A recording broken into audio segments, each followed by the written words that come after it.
Kevin, I need to have a very serious talk with you about your beloved 49ers. Do you even know what a 49er is? Yeah, something to do with gold. Good. Yeah. Okay, good. Would you be surprised if I told you that the gold rush was actually in 1948? Oh, you would? Because you're an idiot. Hello and welcome everybody, I'm Jeff Stoltzfus, that's Kevin, and this is Fantasy Fusball. Today we're going to talk about the San Francisco 49ers. You know, I went to San Francisco once.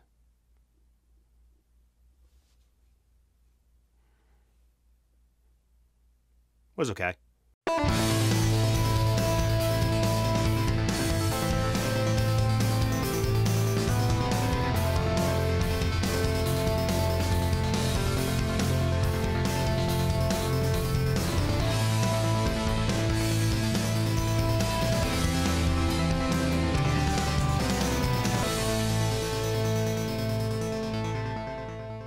Today is not sponsored by...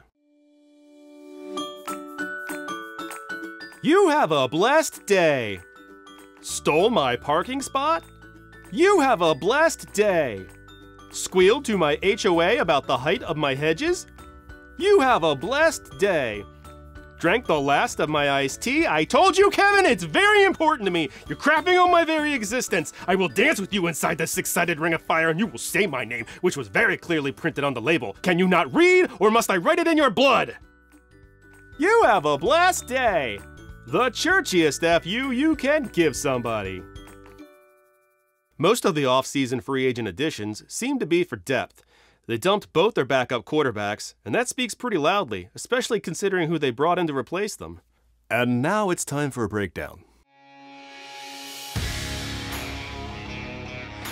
Jimmy Garoppolo is the starting quarterback.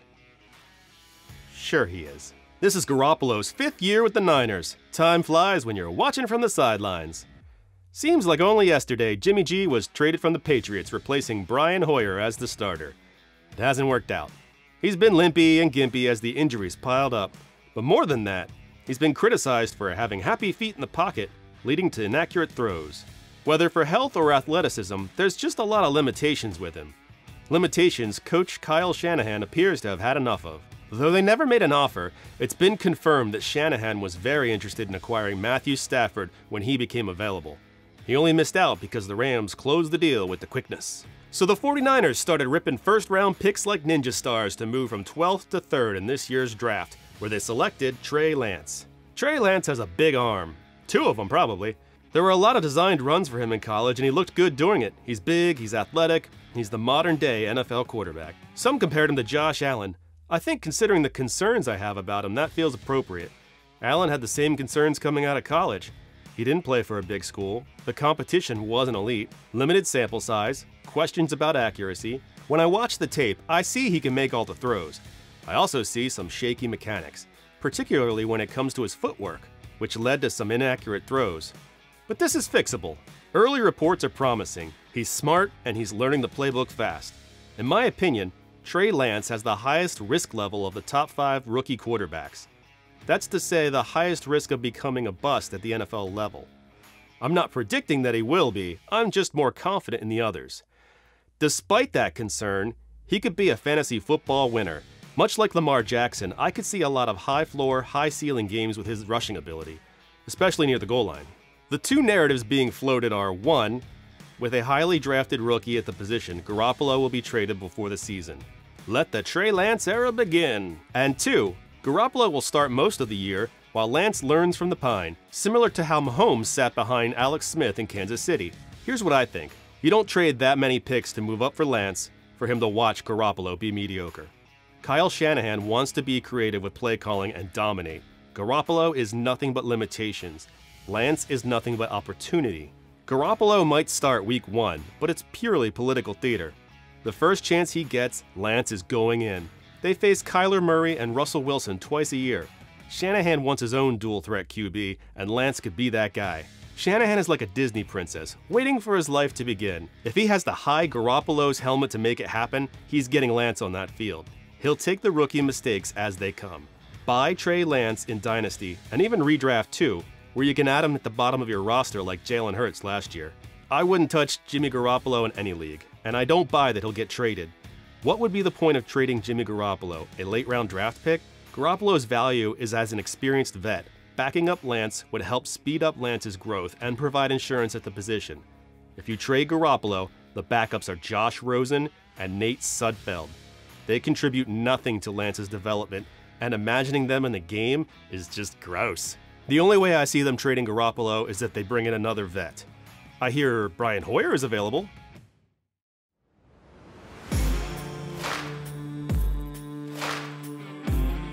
The Niners are the most running backiest by the committeeist team in the NFL. Raheem Mostert appears to lead the backfield, but who knows? And honestly, it probably doesn't matter. There's going to be work to go around. Mostert was once a sexy underdog pick. He's still blazing fast, if he can only stay healthy.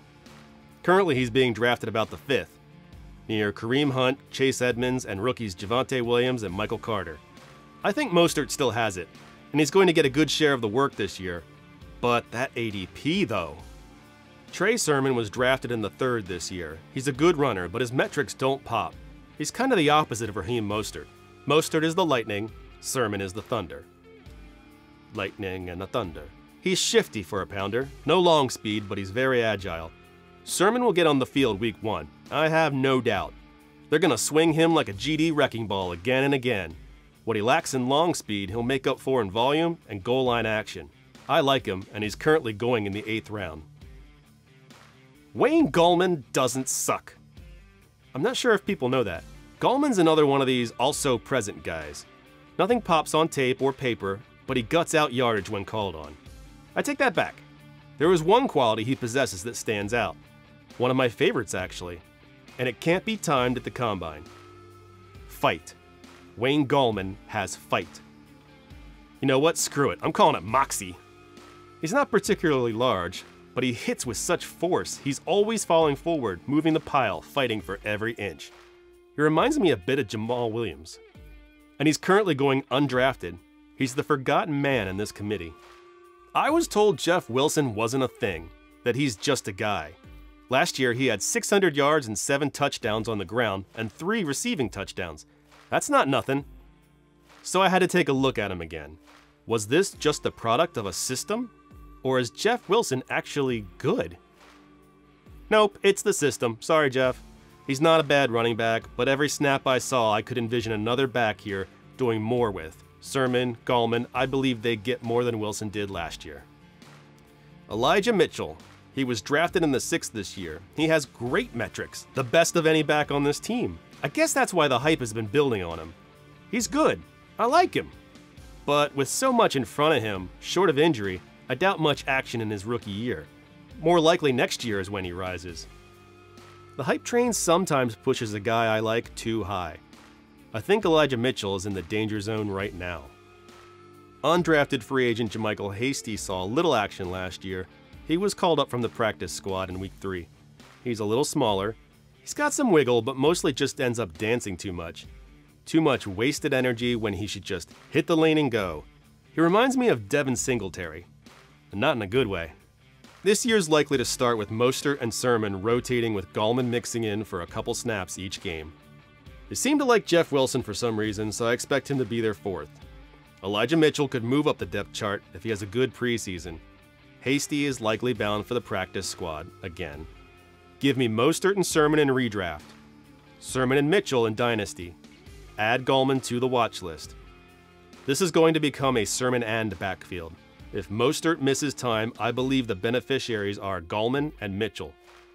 You could make the case that Mitchell profiles closer to Mostert. But is that how you want to take the field this year, San Francisco? Trey Lance, Trey Sermon, and Elijah Mitchell? A rookie's salad with no dressing?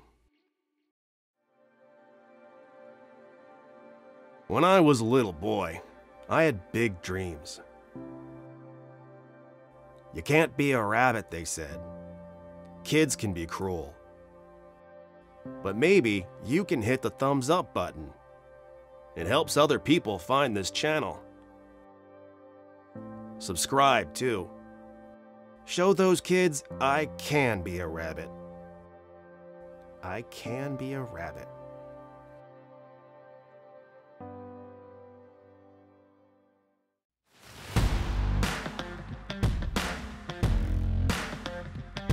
Who's the wide receiver 1 on this team?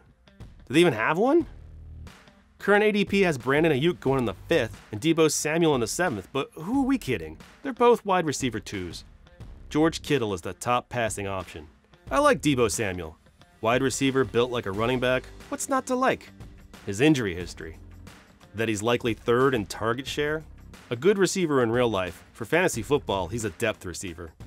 Brandon Aiyuk had over 700 yards, 5 receiving touchdowns, and 2 rushing touchdowns in his rookie campaign last year. And that's neat. His ADP isn't just a reaction to an injury year for Deebo. Aiyuk is the receiver to own in San Francisco.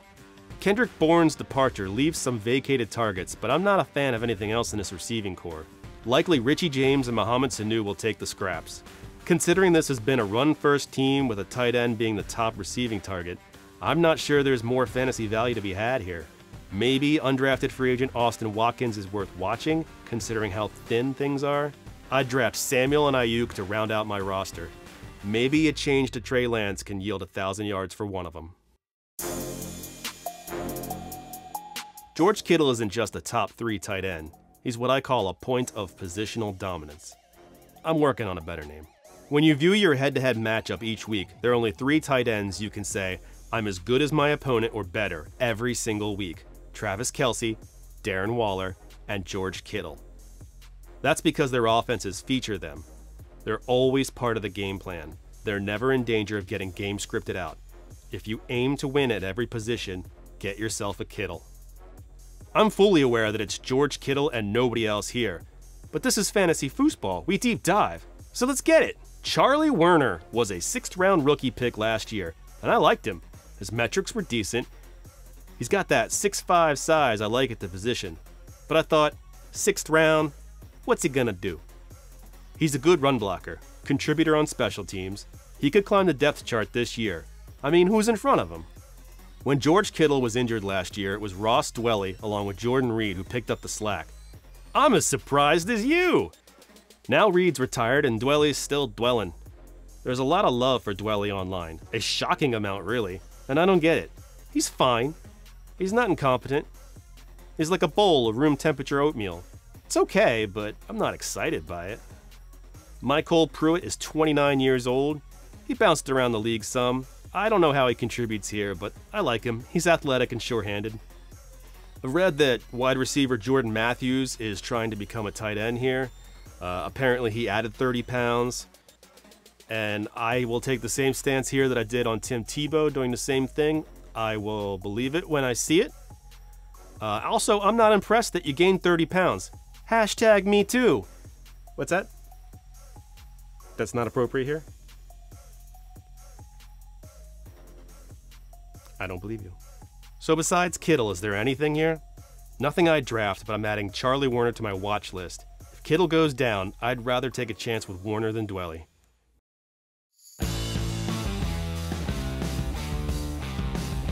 I think everyone knows about Fred Woerner. Well, Trey Greenlaw is the same age. Young. They both could see a big year at linebacker. After Nick Bosa, of course, who's going to have the most sacks this year? Arik Armstead?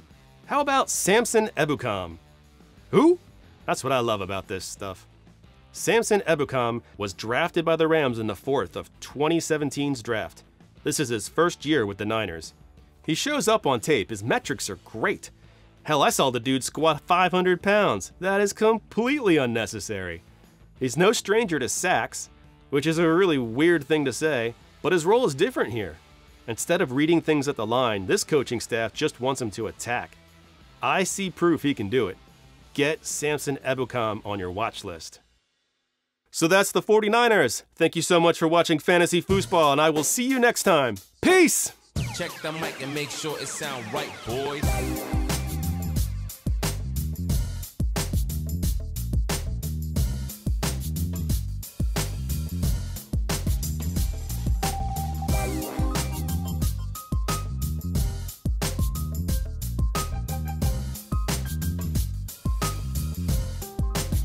It sound right, boy.